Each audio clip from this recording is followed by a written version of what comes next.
now that we have all the information we need to steal her identity, now we can go back and erase her memory. You know what? I'll cut you a deal. Share your insights from what you learned this unit. Fine, I'll cut the deal. Alright, so insights I've gained from this unit.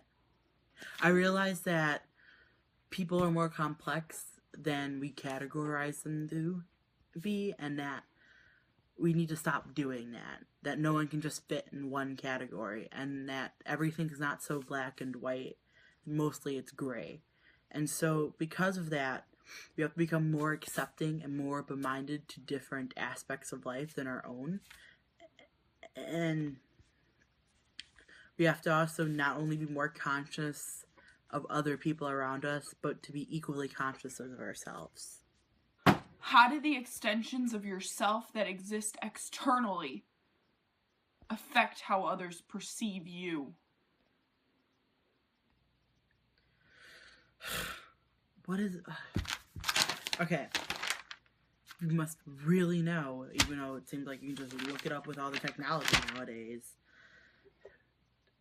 Social network is very important for our generation to express ourselves. It's not that hard. Put it together.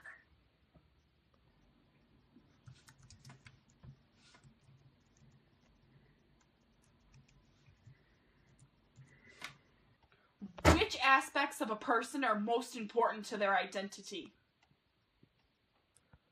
I don't feel comfortable answering this. You have to. Well, I must. The most important assets of someone's identity would be their personality. I mean, sure, their physical appearance is something that you notice and something that you recognize a face with. But in the end, the person's inner core is what we find more important. Because appearance isn't everything. How do your memories shape you?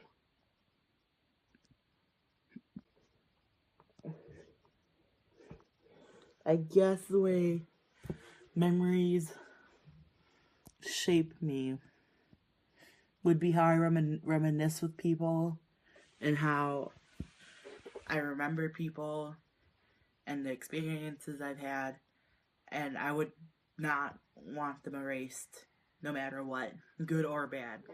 They've taught me lessons and they're important to me, and that's something I would give for the world. Time for school! No, not this time. The system's not responding. How important are your vertical and horizontal identities? Can't you just look this stuff up? I mean, hello, I have a family history. But if you really want to know how important vertical and horizontal identities are, well, look at me, you know? Horizontal obviously would relate to my family tree, and I look a lot like my family members. It's physical appearance. That's the only reason why you identified me, off my physical appearance. And then vertical are things that we kind of shape to be, and I don't know why I'm here, but I guess I've shaped to be someone in this stupid interrogation room. Do you believe we have an essence? Will you stop yelling at me? I can't take this!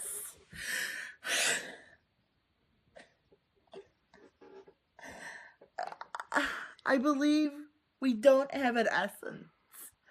You know, like, everything just comes from within the heart. And I don't believe there's a soul or an afterlife. We're just dead when we're dead.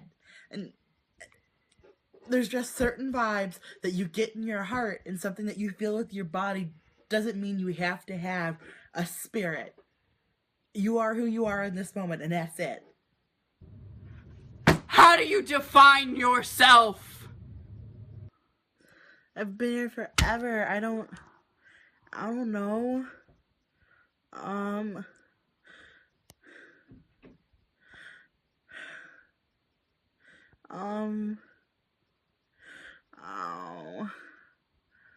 Loud and feminist.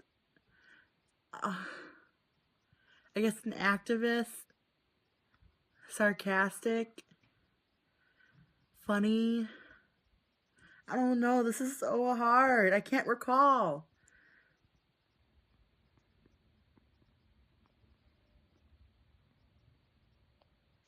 Hey! Oh no! Oh no! Okay. Oh no!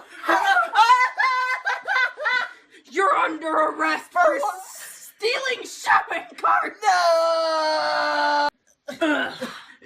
Come on! No! Come on! No! You'll never take me alive! Going to the station! No!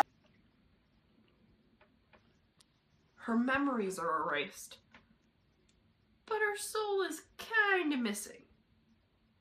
Oops. Where am I? Who am I?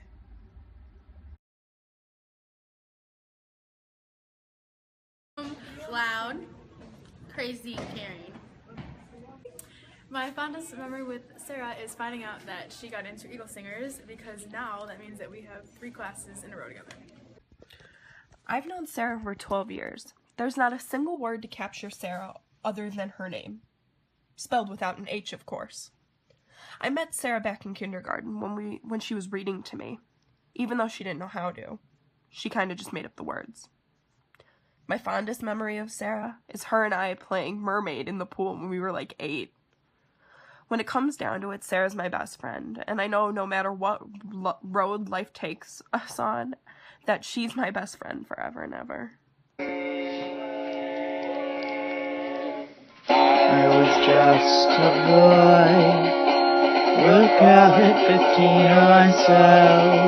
I found myself annoyed by syndrome of sorts in my bones. That girl who's next to me, she found herself bored to tears. She realized that she wanted conversation. She's got a luck for 3 more years.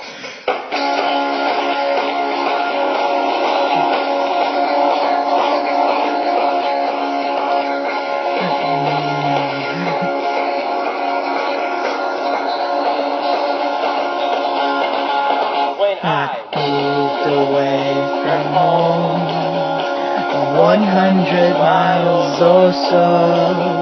I knew a change had grown inside my awkwardly long limbs